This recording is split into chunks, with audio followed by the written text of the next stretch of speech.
ጋጤ ብዙም አለቀቀው። አቀፌ እየሳምኩ ቁላውን ስነካካው ቁላው ቀጥ ብሎ ቆመ።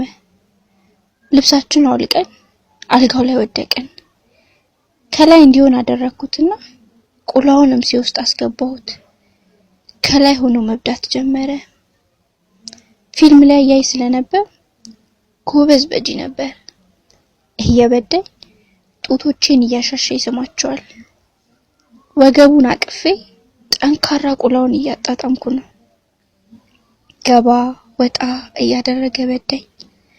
በደንብ ብዳኝ ቢንዬ ስለው እሺ ታይ እያለ ጆሮዬ ስር እያንሾካሾከ አንገቴን እየሳመ በዳኝ።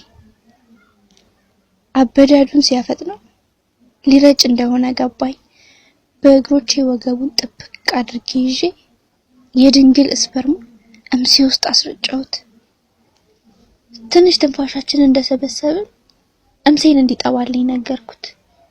ጠብቻ አላቅም አለኝ። በደኔ ሳብ አደረኩና ከንፈሩን ምጥጥ አድርጌ ሳምኩት። እሱም በደንብ ሳመኝ። ምላሴን አፍ ውስጥ ሳስገባው እሱም በደንብ አጫወተኝ። ልክ እንደዚህ አድረ እምሴን ጥባት አልኩት። ትዕዛዜን ተቀብሎ ጭኖቼ ውስጥ ገባ። ከጠበቅኩት በላይ ጎበዝ ነበር። ቂንጥሬን እየመጠጠ ሲሰማት ነፍሴ ልትወጣ ደረሰች። እምሴን በደንብ ጠባልኝ። በእርካታ አንሳፈፈኝ። እንዳታቆም እንደሱ ስለው በዛው ፍጥነት እየጠባ አስረጨኝ። እርካታዬ ከፍተኛ ነበር። ሳብ አድርጌ ከንፈሩን ሳምኩት።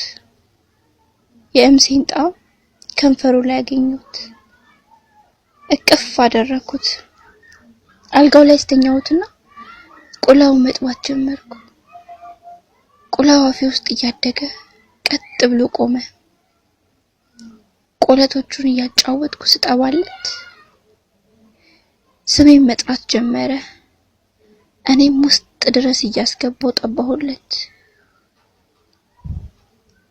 የአፍ ብዳኝ አልኩት። አዎ አልኩት። ከኋላ አልኩና አፈነደድኩለት። ያለ ተጨማሪ ቃል ከኋላዬ ሆኖ እንደ ጉድ ይቀልበኝ ጀመር። ቅድም ስለረጨ አሁን በደንብ እየበዳኝ ነው። ልትረጭ ስትል ንገረኝ እሺ አልኩት። እሺ ያለኝ። የፉ ከበዳኝ በኋላ ገፋ አድርጌ አልጋው ላይ አስተኛሁት።